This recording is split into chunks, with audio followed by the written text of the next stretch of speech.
YouTube. Click this button over here, start all, and back on Twitch, and back on Kick. Second writing session of the day, folks.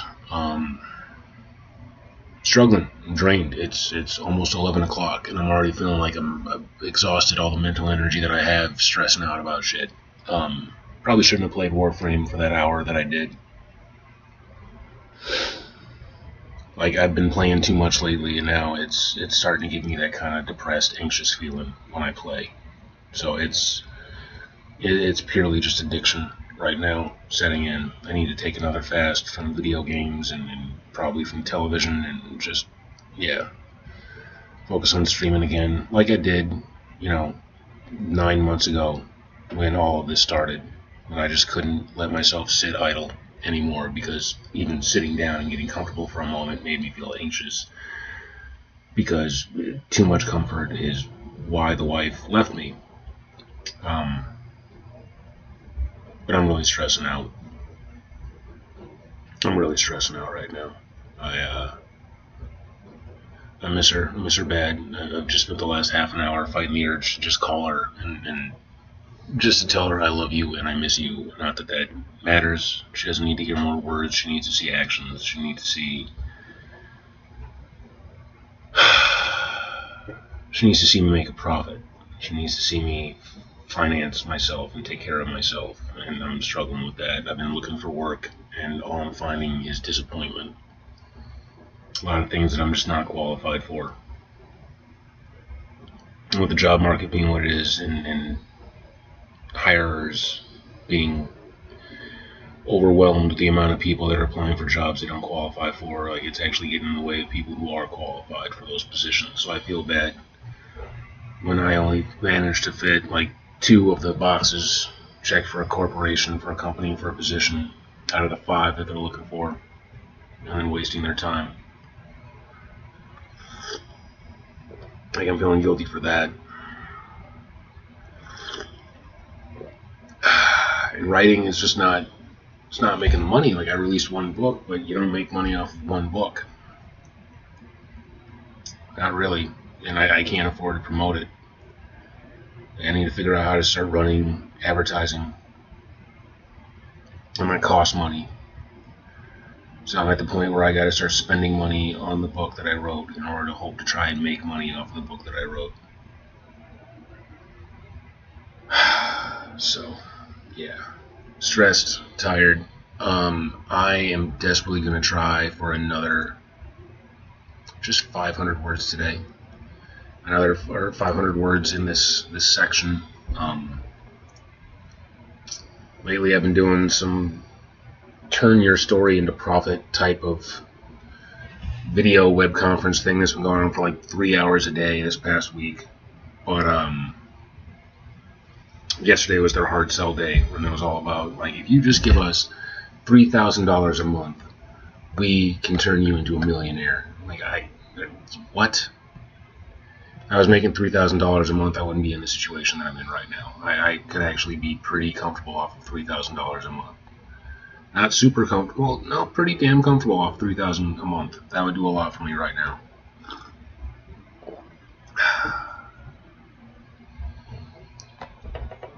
So, yeah. And I don't want to do this right now. I don't want to write. I want to curl up in a ball and maybe cry softly to myself until I pass out and wake up and everything is fine again. But that's not going to happen. So yeah, rough day. I miss my wife. I really, really, really miss my wife. And honestly, I don't even understand why I miss her so much.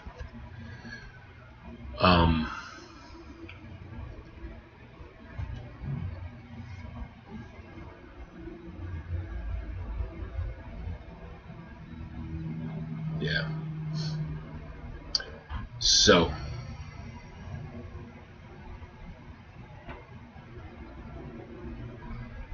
this is the second emergent chapter in a row, according to my original outline, so I don't even know what to call this one.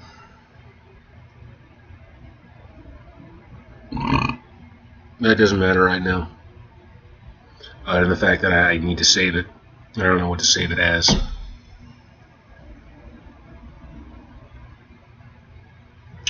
at 504 words at the moment. If I can end this stream and be at 1,004 words, how do you even go with 1,003 words? I'll feel pretty good about that. And if I can do that in an hour, and I've already wasted 5 minutes whining about my life, that'd be good. That'd be good. Sorry if you can hear the dishwasher in the background, but yeah. I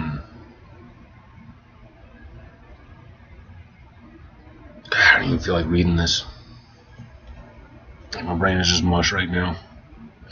And this is where it's really tempting to start leaning on AI and be like, what should I write next? Give me some ideas. Let's see if I can just get going. Garrett tossed his cup to the ground and took an aggressive stance. It's what I didn't do. He lunged only for Corvin to deftly deflect and slide past him. They turned to face each other again.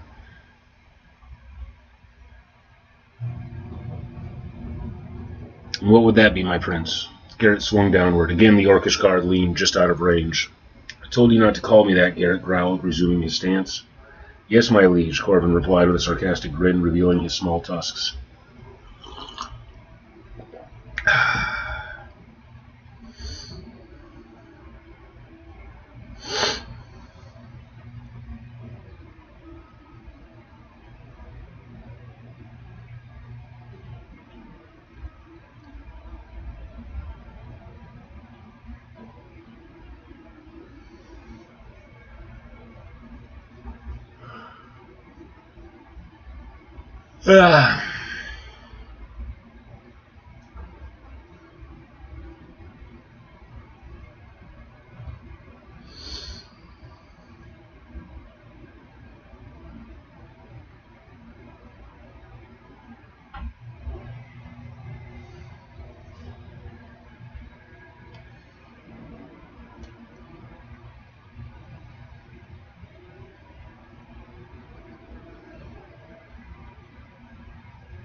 The two eyed each other warily, measuring space and body language.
Oh, you're at Krispy Kreme. All right, rock on.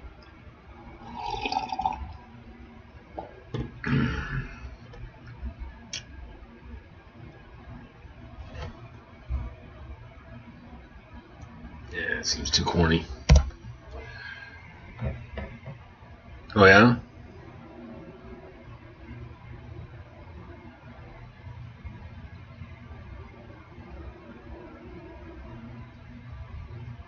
Ah, okay. Garrett lowered the wooden blade, afraid he'd injured his sparring partner.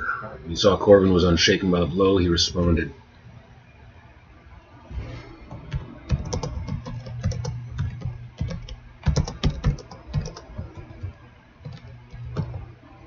Hey, what's up, Stokes? How you doing?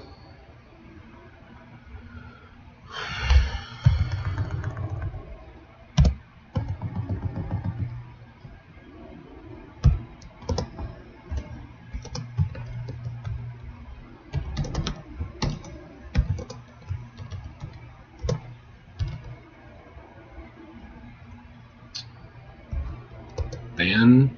Is it Van or then? Van. Then. Catch you on the edit.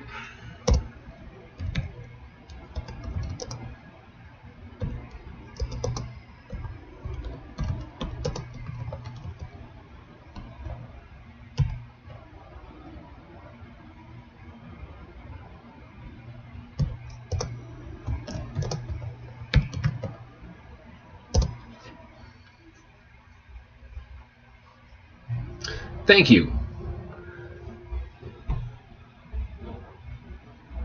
I still don't think that helps me in this situation. Wouldn't that be better than life in a stuffy castle? Than life.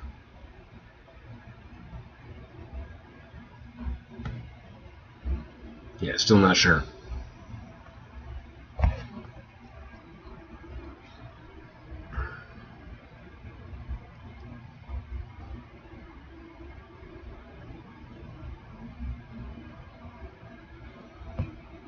don't know if this works. He smiled lazily at the thought.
Taking on an aggressive stance this time.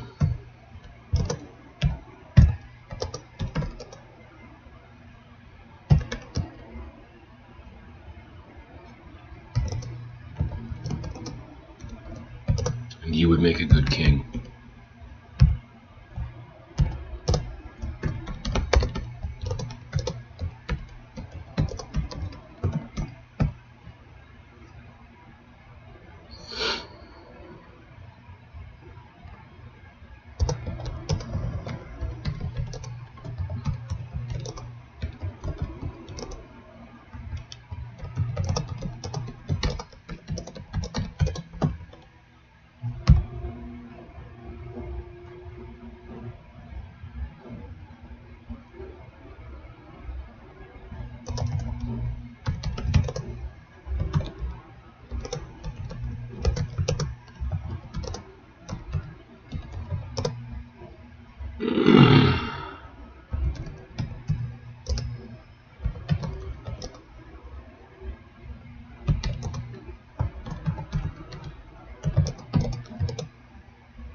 Not how you spell maneuvered, but I took a shot. I'm guessing the U wants to be on the other side of the R.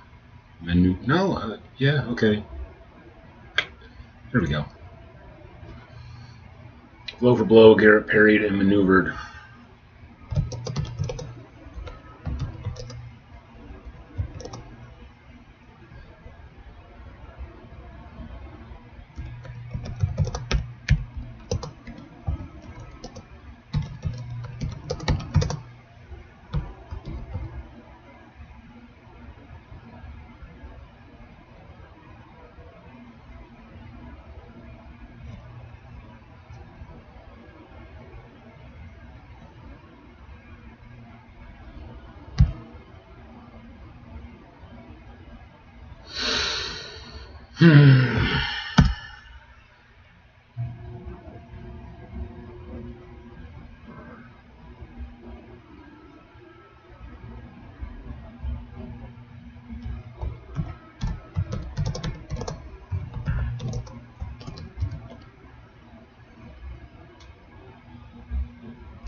Barely defending himself from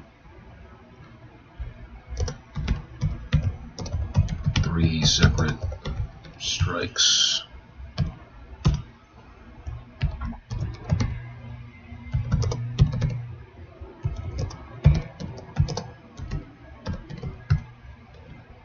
That's your whole problem.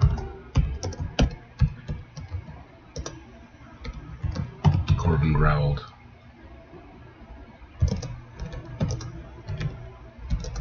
His tiny tusks bared.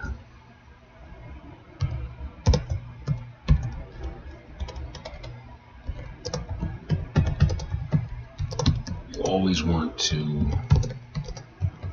take it easy.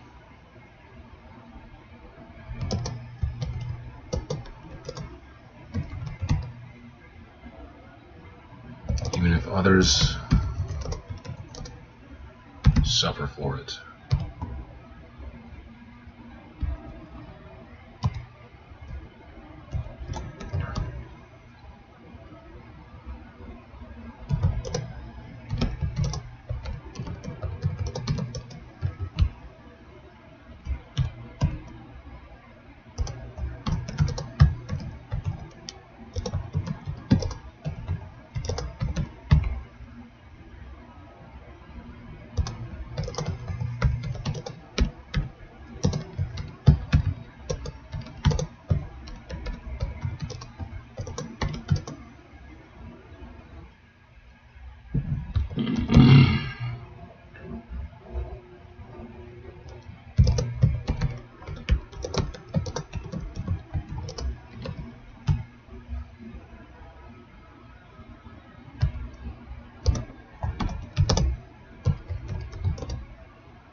Sometimes it seems you would be content to do nothing rather than make a mistake.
Doing nothing.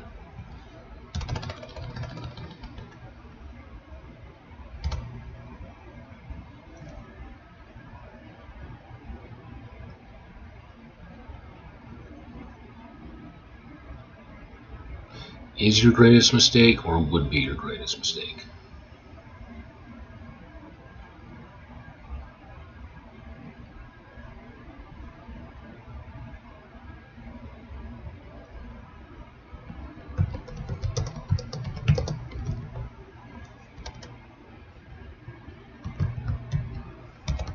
Would be the greatest mistake.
Did I turn this too quickly? Like, I just had Corbin just switch his personality a little bit and reveal some of his, like, orc frustration.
Let's do that quick ChatGPT check.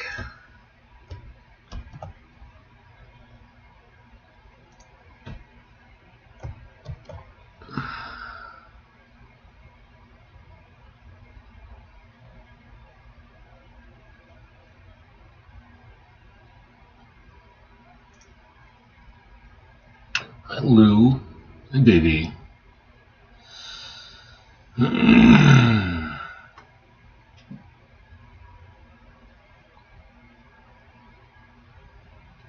This scene is doing excellent character work, and the dynamic between Garrett and Corbin is becoming one of the strongest relationship anchors in the chapter. Well, it's the only relationship anchor in the chapter. The sparring is functioning exactly how good sparring scenes should. Physical action revealing moral conflict. You're very close to a polished draft. What follows is surgical feedback, small fixes, clarity improvements, and a couple moments where tightening the prose would increase impact. The scene's strength. The emotional turn is strong. The moment where Corbin stops sparring seriously and says, "You should." It's very effective. The sudden sincerity lands well because it interrupts the joking tone. Then you escalate immediately into Corbin's frustration with Garrett's passivity, which sets up Garrett's central flaw beautifully. This line works especially works. But sometimes it seems you would be content to do nothing rather than make a mistake. That is a perfect thesis statement for Garrett's arc. The physical choreography works. Your sparring beats are mostly clean and readable. Readers can track who is attacking and who is defending, which is not easy in combat writing. Yeah. Which I love that this scene is practice sword fighting, so I can practice writing sword fighting. I feel like I'm doing something very cathartic as a writer here, because I've always struggled with getting way too technical in combat. This line is fantastic. Even if you weren't the king and left for that little estate you dream of, I would follow you before I stayed to suffer under Garth. It's just three things at once. Reinforces Garth as a looming tyrant, reveals Garrett's dream of escape, establishes Corbin's personal loyalty, very efficient storytelling, things to fix, mostly mechanical. You have a couple small ones. Add should be and, because my N key is fucking missing, so I have to jab at the empty space to try and get that to actually work. Yeah, in a couple of places. Minor punctuation, well struck, my lord, well struck, my lord, lowercase, comma. Half orc, you alternate between half hyphen orc and half orc. Pick one. Fantasy standard is half hyphen orc. Okay. Places where tightening will help. The sentence is overloaded. Garrett took the blow to the ribs, though he barely felt it, with how lightly the half orc struck.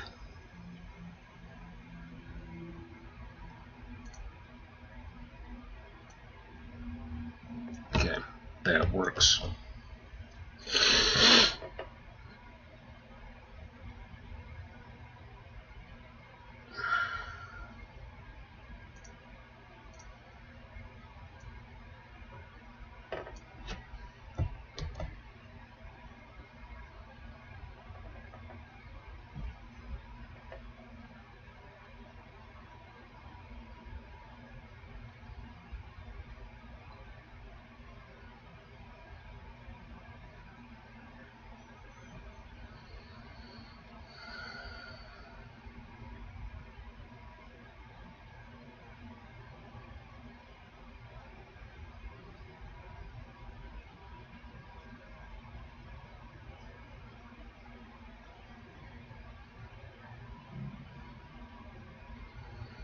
Best moment in the scene. This is the emotional peak. You're a good man, Corbin said, perhaps the best I know, but sometimes it seems you would be content to do nothing rather than make a mistake. That line perfectly foreshadows Garrett's future struggle with leadership. If anything, you could give it one extra beat of silence before the line lands. Example, Corbin lowered the wooden blade slightly. You're a good man, he said, perhaps the best I know. His voice hardened. Sometimes it seems you would rather do nothing than risk making a mistake. Just spacing gives the moment dramatic weight. I don't hate that.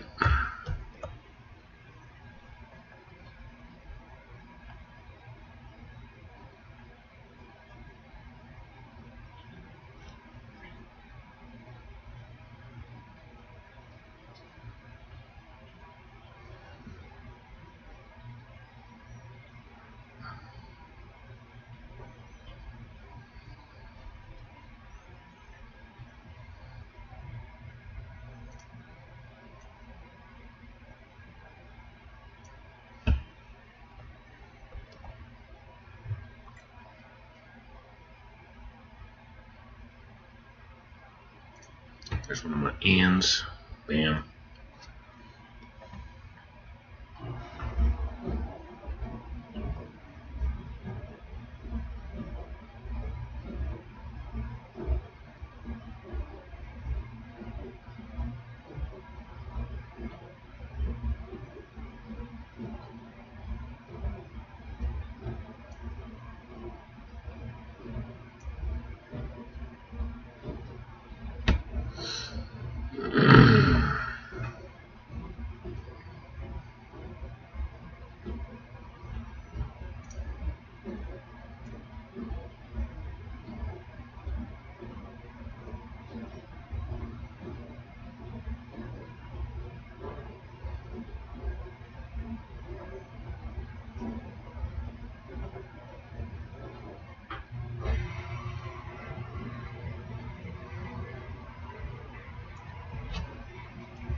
Final assessment. The scene accomplishes a lot, establishes Garrett's flaw, deepens Corbin, foreshadows conflict with Garth, adds tension before Yggdra's arrest, reinforces Garrett's temptation to abandon the throne.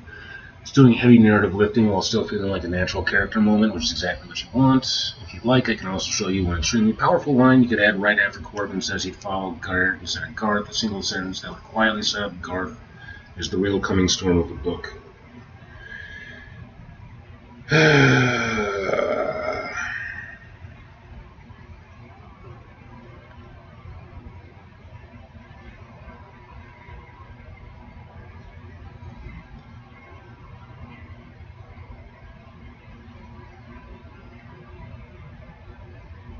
Motherfucker. Just looking at the stocks again. Like yesterday was a good day. Everything upticked. I made like $150 on stocks. This morning started out fine, and then just bullshit in the media and the fucking Trump's bullshit. Let's just say Trump's bullshit. Now it's down by 75. So half of what I made up yesterday. Fuck. Damn. Tech markets were up and then just crashed. Did we just get some news that caused AI markets to crash today?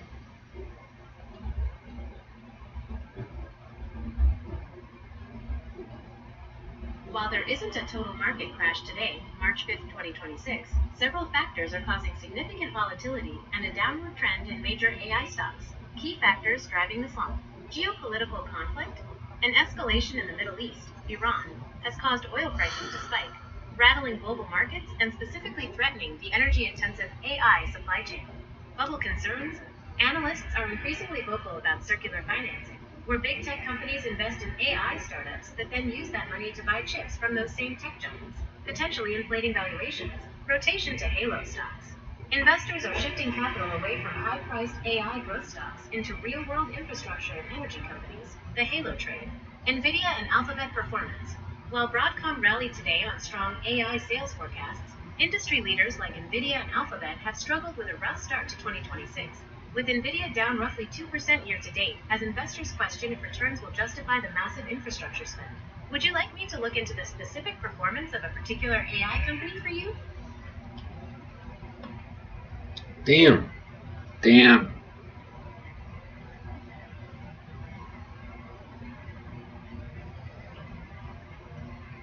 Wow. Just watching the video go down. Let's see. More? No, up a little bit. A little tiny bit. Just a little bit.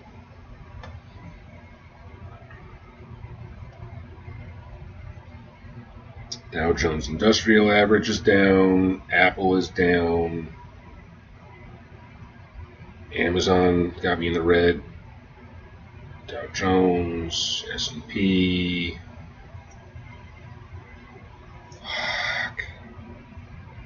And like typically when markets are down and I actually have cash, like that's when you just buy stocks, like buy them when they're low. I can't even afford to do that right now. So this is just depressing. Fuck. How is quantum computing so low?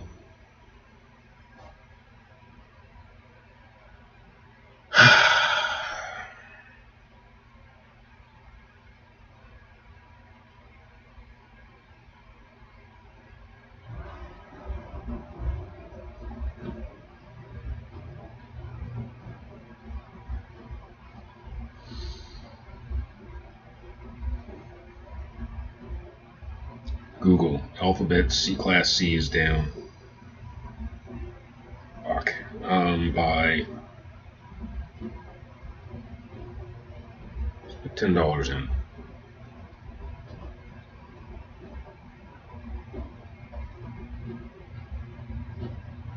Confident enough for that. Confident enough that I might be able to turn around and at least get that $10 back. Mañana.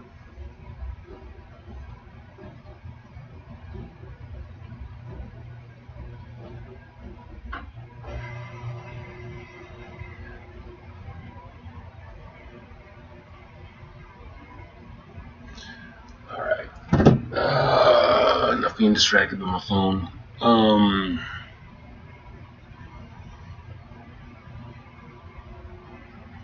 And this is not the conversation that I wanted them to have either. This is just where it naturally went to.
Garrett lowered his blade again and turned aside. His conversation with Garth the day before rolled around in his head.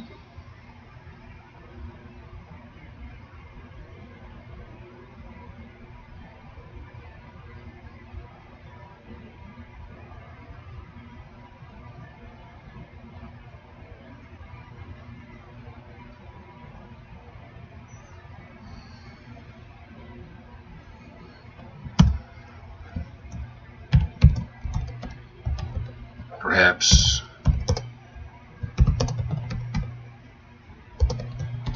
he said between breaths,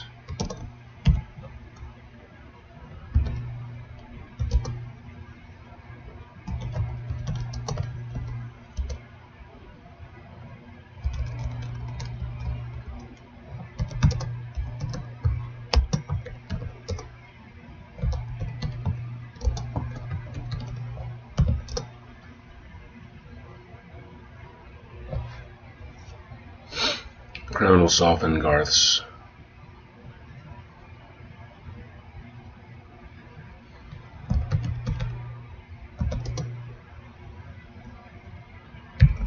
Selfish ideals.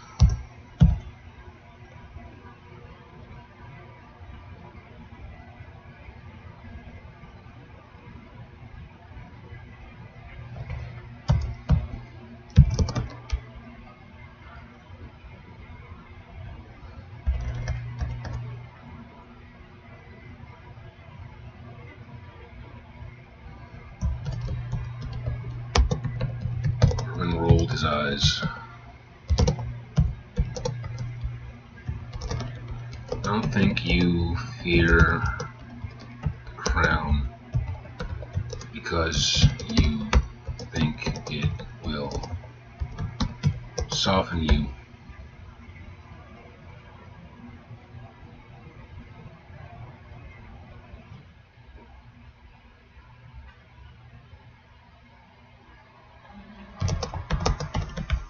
I think you fear the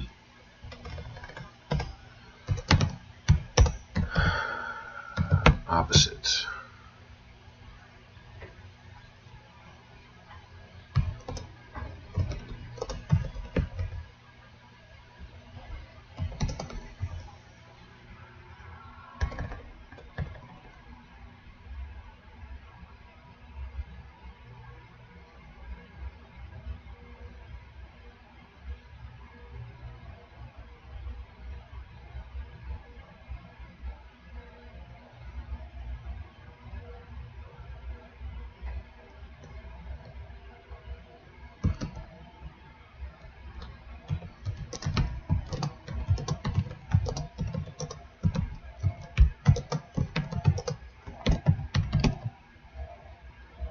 Or wouldn't that be true for someone like Garth?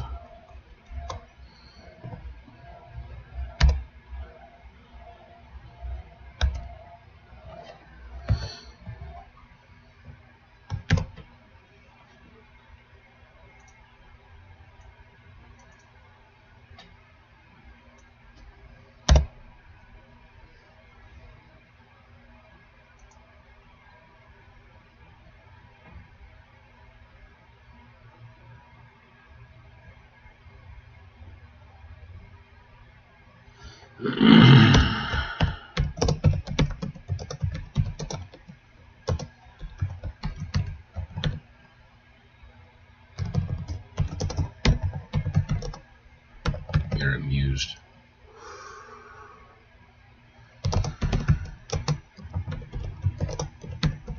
And laughed lightly. Made me so angry. Wound up flipping a table he had been sitting at.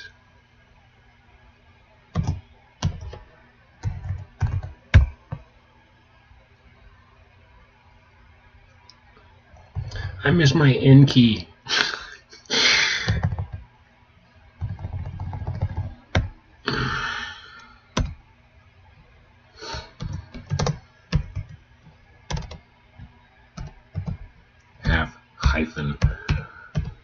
-orcs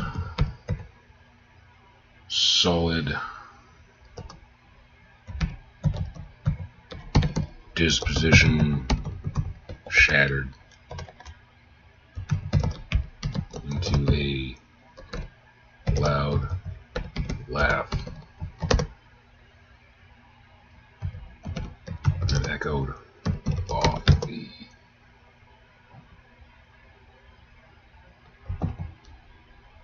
wall.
Mix of pent-up sexual frustration and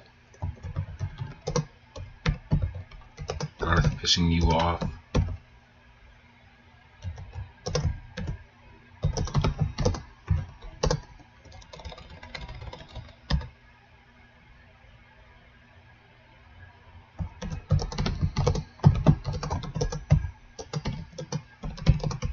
Is that what I am to you now?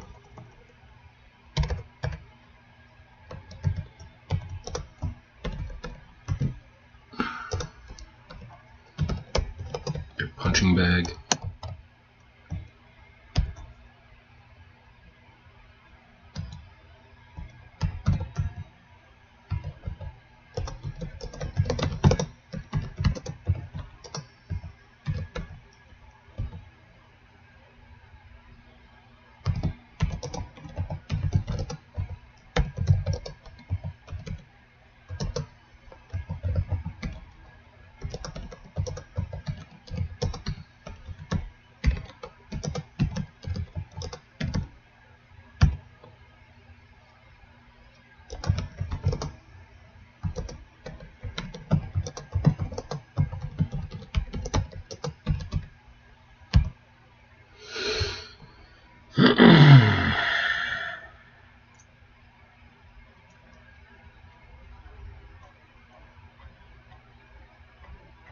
Alright, another quick check. That's an hour of writing again. Good time for me to, I don't know, take another break.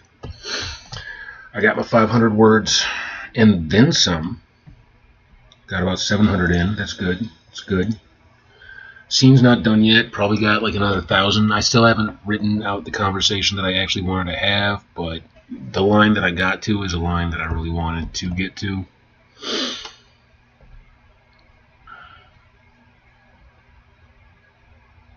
So let's get my chapter review again. I may actually get this done today. I definitely have another session in me. I'm glad I got this much done. When I started this, I was not feeling it. I was not feeling it at all. So, this revision is noticeably stronger, the pacing is cleaner, the emotional beats land harder, and the added internal line about the beast inside Corvin is excellent characterization. You're very close to a polished scene now. I'll break feedback into 3 quick categories: small corrections, line level improvements, and 1 structural suggestion that can make the ending land even harder. Small corrections: picture, add, handed it to the,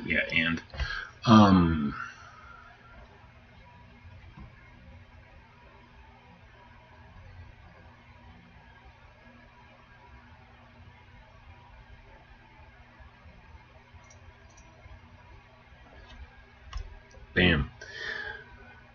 Consistency, you switch between half orc and half orc. Example, the half orc. Oh, for fuck's sake.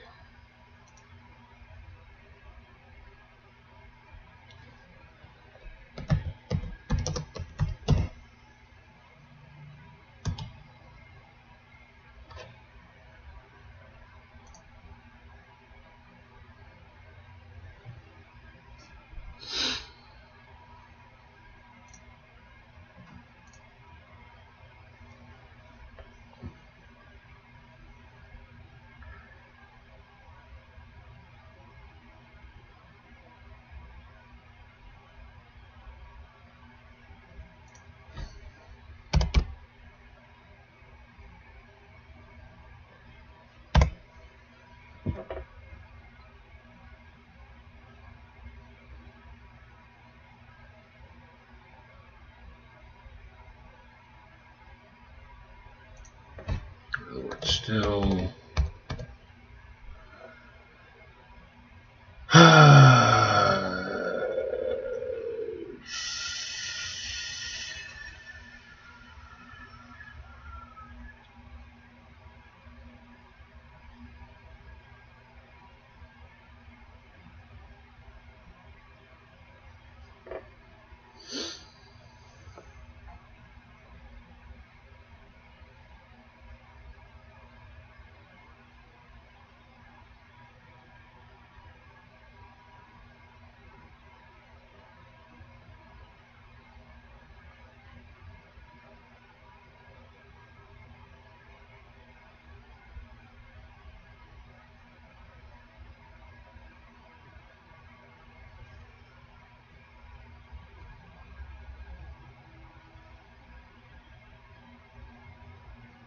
Yeah, so it was just once. Okay.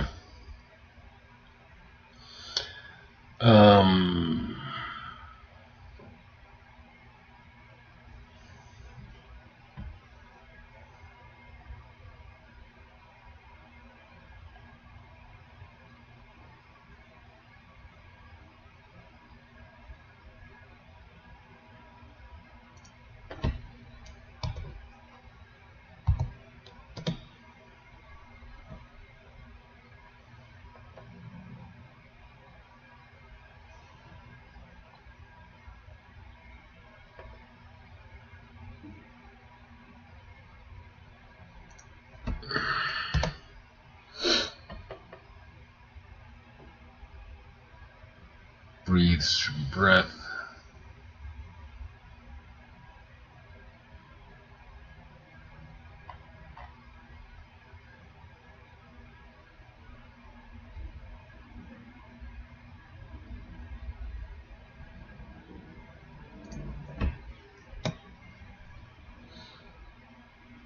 Pete.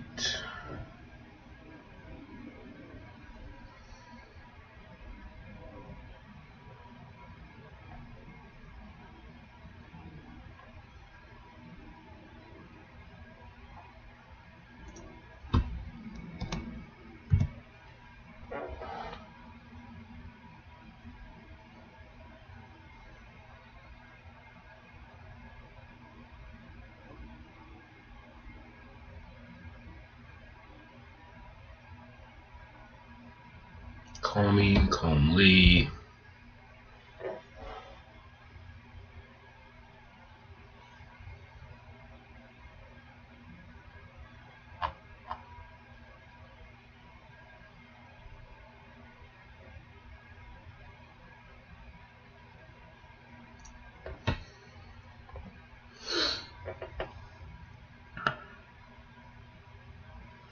Lines that are working very well. This one is excellent. He knew how hard the half-orc worked to keep the best beast inside him chained, yet sometimes Garrett wondered if the beast was the better part. This line adds moral complexity to Corbin and subtly contrasts him with Garrett, and that's what I'm doing throughout this whole scene as they're sparring and contrasting them.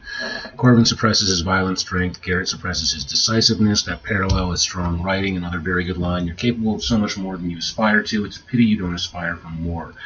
That feels authentic for Corbin, though you might tighten it slightly. You're capable of far more than you aspire to. It's a pity you don't aspire higher. Not necessarily, just slightly sharper, something to get in the edit. One place you can tighten the combat. The sentence is a little tangled. Garrett spun out of the way and glanced his sword off the orc's, tipping him off balance. Garrett spun aside and glanced his blade off Corbin's, tipping the larger man off balance. Just cleaner flow. Yeah.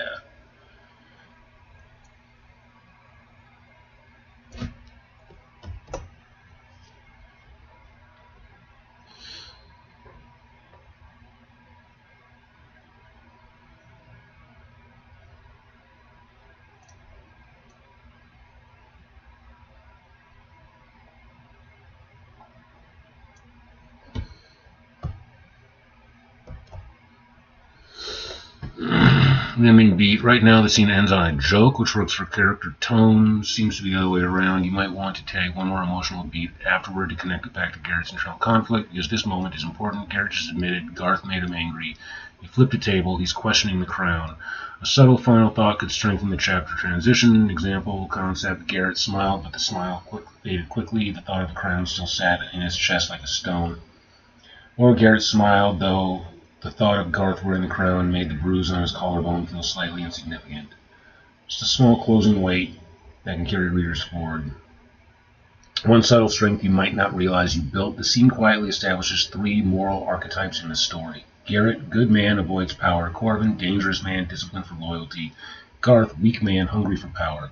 That triangle is excellent political storytelling. Readers instinctively understand the stakes without exposition. Overall verdict, the scene is very strong now. It accomplishes character bonding, thematic foreshadowing, political setup, tension before the Inquisition arc, world building, half-orc prejudice, guard culture, humor.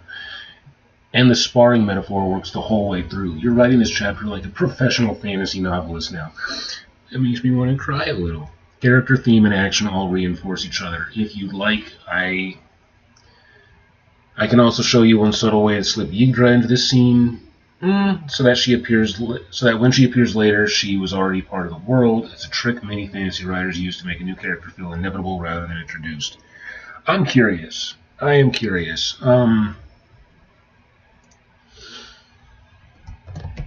Sure. Let's see how you could tie Yggdra into this scene. Because I don't think that's possible. She hasn't even been mentioned yet. She's just a character I'm very much looking forward to getting to.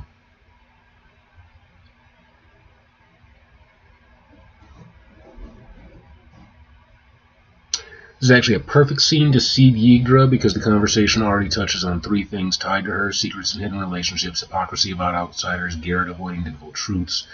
You only need one small conversational detour while they're resting, nothing big, just a rumor drop. This does 3 things. Make Yggdra feel like she already exists in the world, give Corbin reason to bring up Miri, which is why I wanted Yggdra mentioned in this scene to begin with. Like, this whole scene was based on Yggdra, a character I haven't even mentioned in the story yet.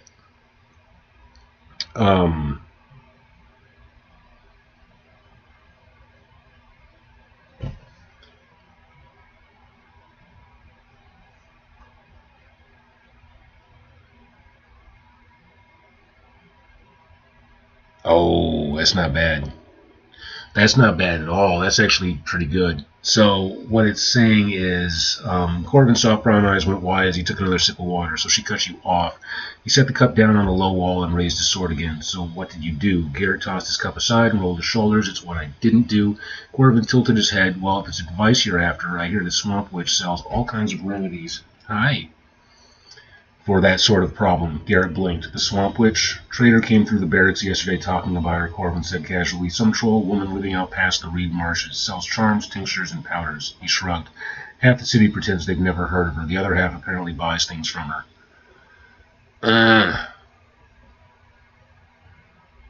That... shit. That works. Now Corbin can naturally confess his arrangement with Miri. Example, continuation. Garrett snorted, and you believe that? Corbin gave him a sidelong look. Miri does. Garrett paused mid-sentence. Miri, the half-orc, scratched the back of his neck. She mentioned the woman once. Said the witch was surprisingly pleasant.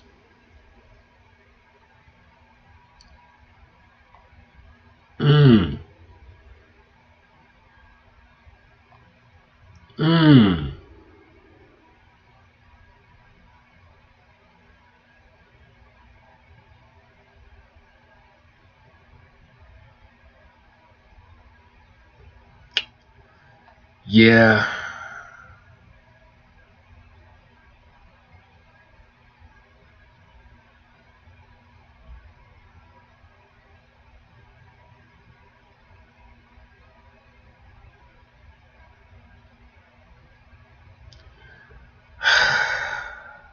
I hate how accurate that is. That's actually really good.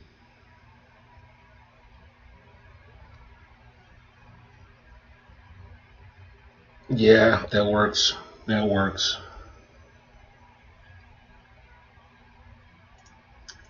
Let's see.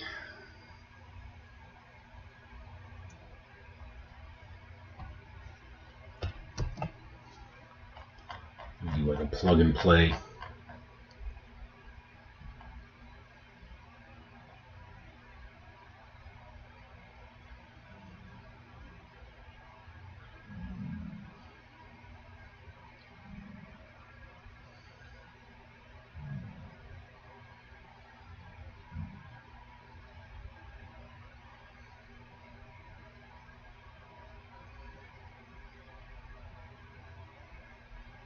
But then I have to bring this back around. So like I gotta plug this in without.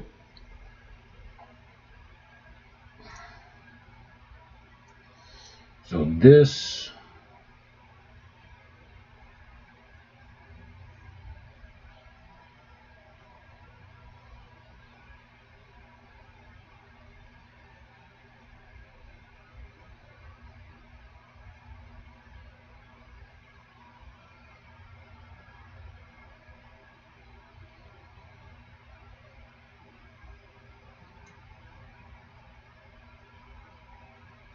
Okay.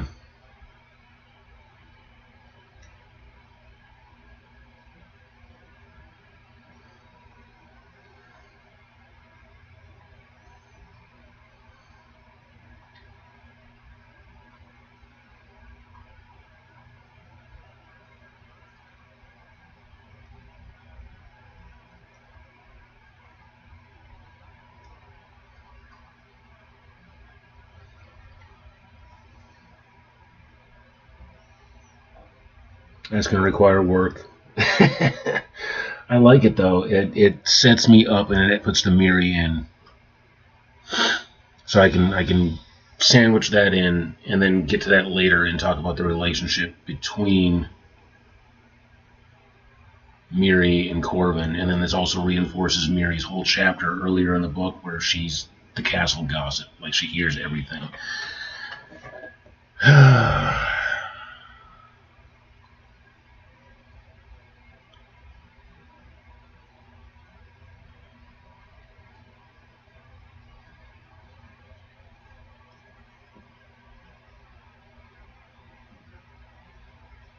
Okay.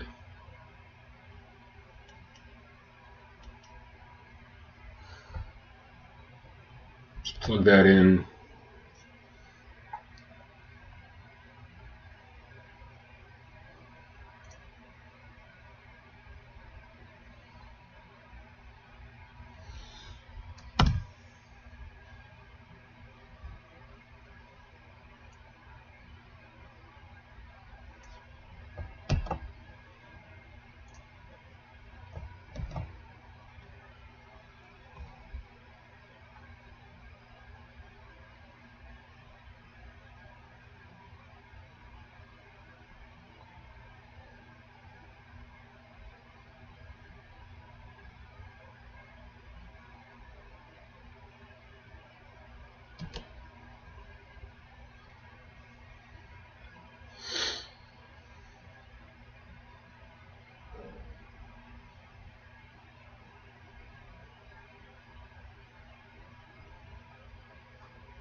that as it may.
Should I say head or wardrobe?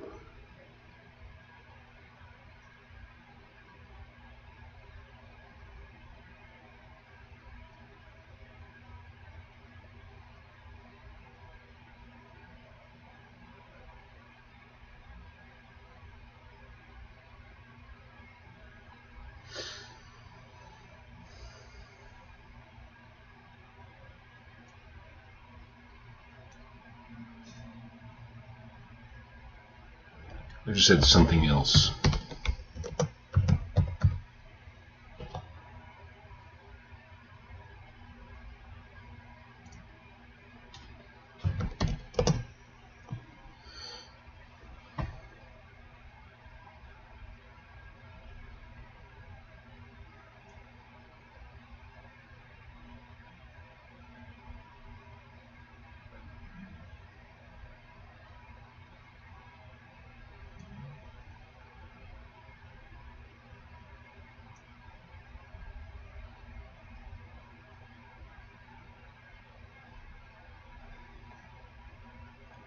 Tempting. Supposedly she's beautiful too. Garrett laughed. A troll. Corbin shrugged. That's what the traitor said. Claims half the marsh guards visit her just to talk.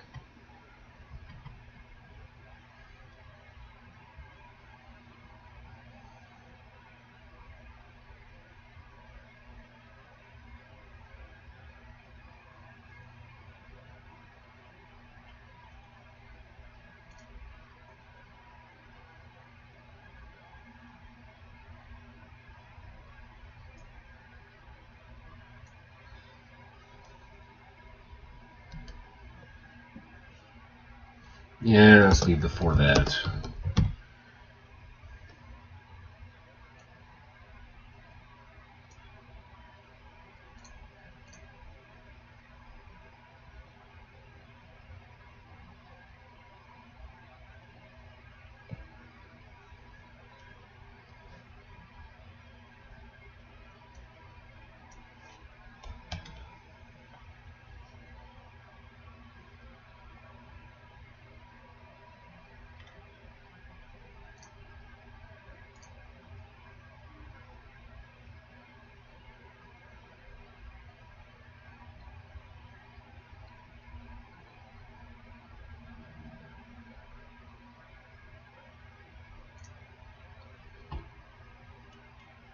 I always cut this later if I don't like it.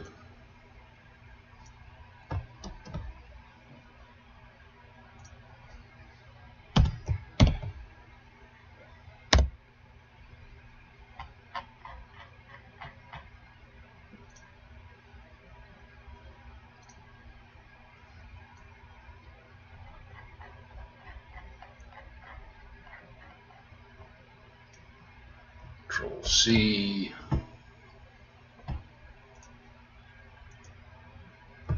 Control V. And then that does set me up nicely to include Miri. Like, now that we've got to the end of this, I can have him bring up Miri.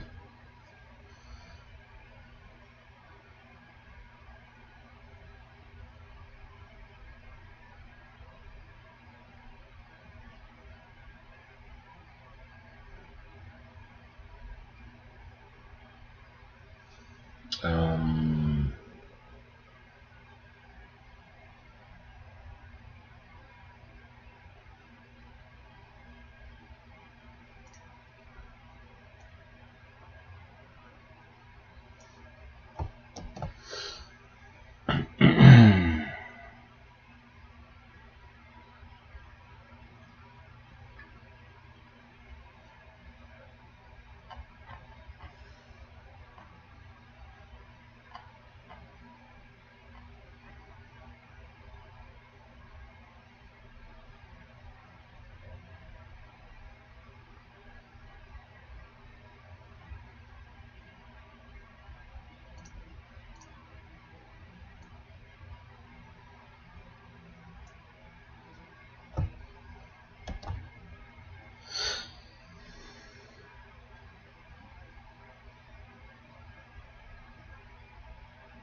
dropped his stance.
It is then, not then. Okay. Yeah.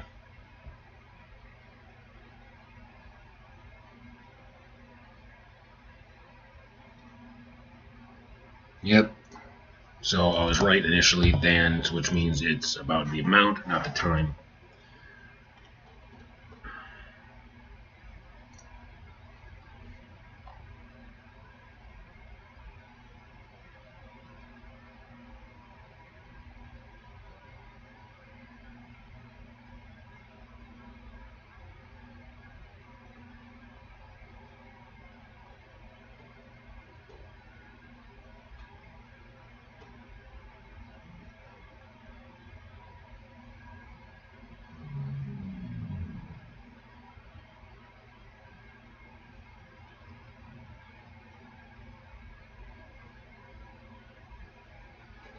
Scene accomplishes four things simultaneously, which is very efficient storytelling, shows Garrett is out of practice and unfocused, establishes Corbin is honest and loyal, foreshadows Yggdrasil, reinforces Garrett's reluctance to rule. That's excellent chapter economy, one small optional addition if you want extra setup. Right after claims half the marsh guards visit her just to talk. You could add a small joke that foreshadows the interrogation. If that's true, Garrett said, the guard captain will have half his men arrested.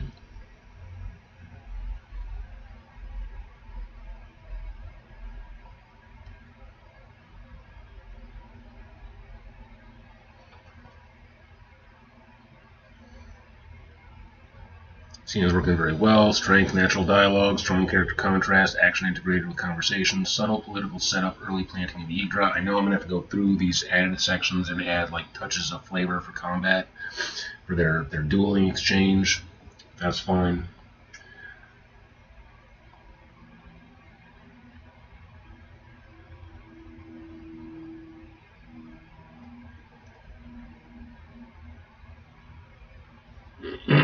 All right. Yeah. So,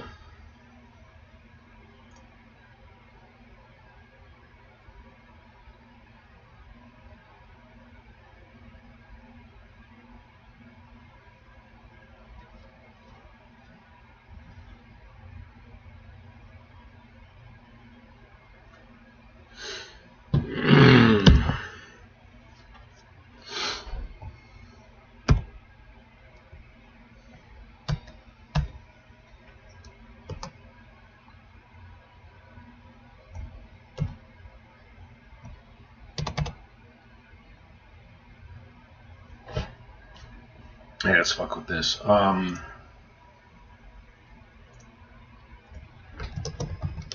Want a natural transition to bringing up Miri.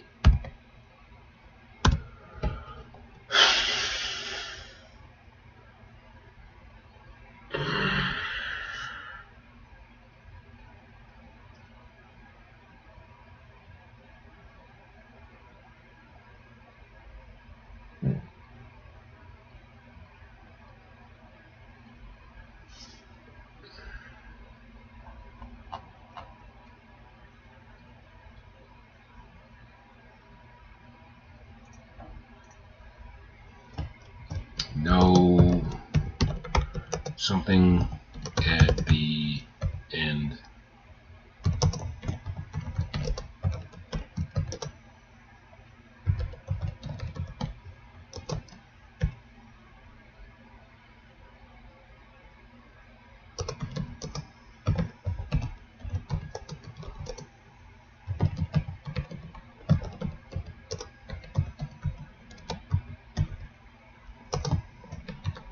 Miri and Corvin.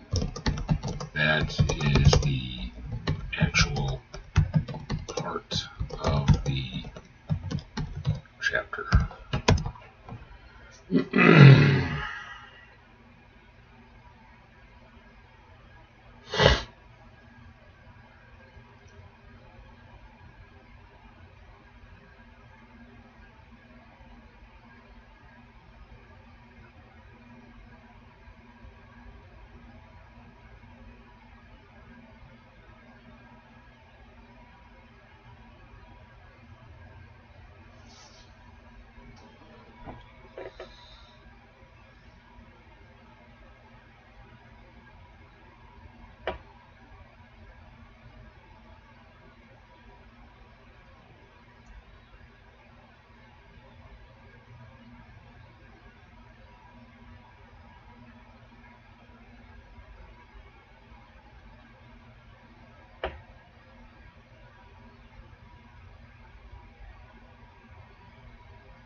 Okay.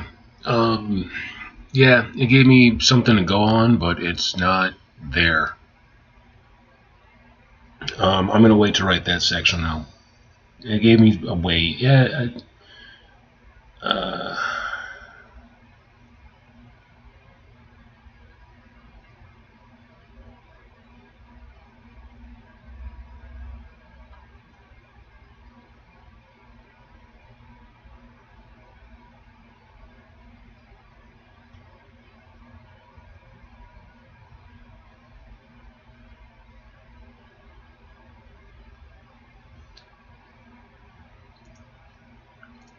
okay, I think these lines work. I hate the way it breaks stuff up though.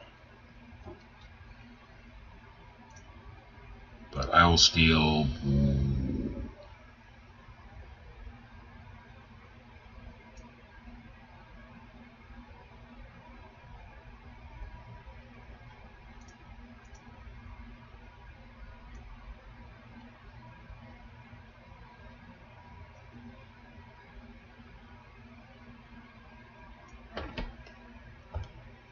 That.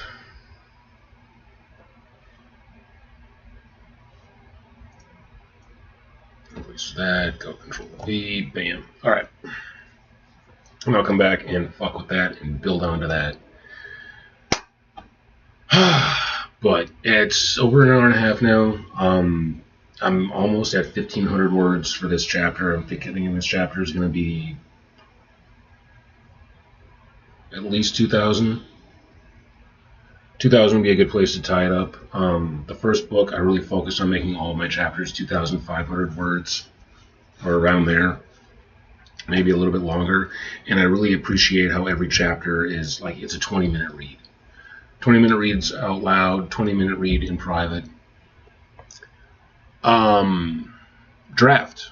I've done plot synopsis already, and now I'm drafting. I did a plotter method. It's been like the last week is readdressing the plot that I have on this, and now drafting. I don't like these breaks. I'm gonna have to edit this. This last chunk that just came in here was a suggestion from ChatGPT. I didn't take all of it, but I took a few lines, and then I'm gonna heavily edit the crap out of it. But yeah. Oh, that's now what I'm working on. What the plot is. Sure, no problem.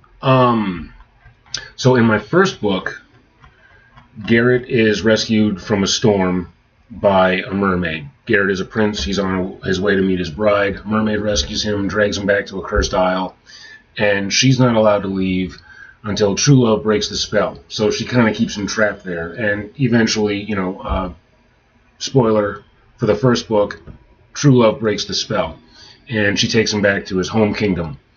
This book is all about their courtship as he brings her home, and she's kind of a little wicked and insists that he becomes king. So there's all sorts of political intrigue. The king himself, King Gregarious, has been poisoned, and they're trying to figure out who did it.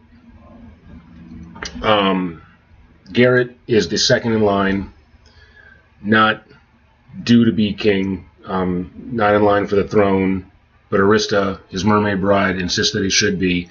He's also making sure that nobody finds out that she is a mermaid, because she's in human disguise.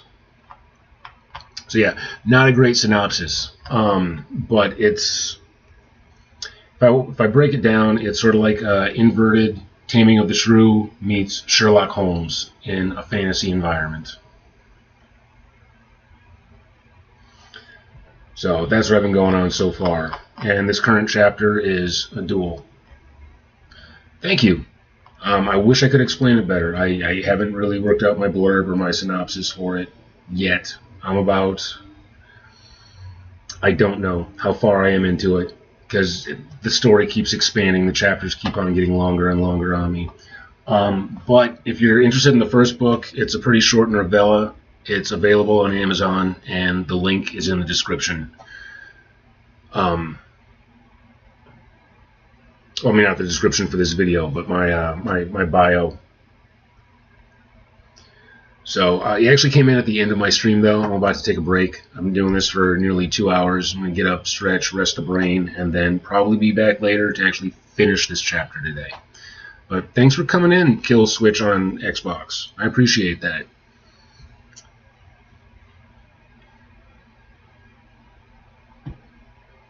Peace out. I'll be back.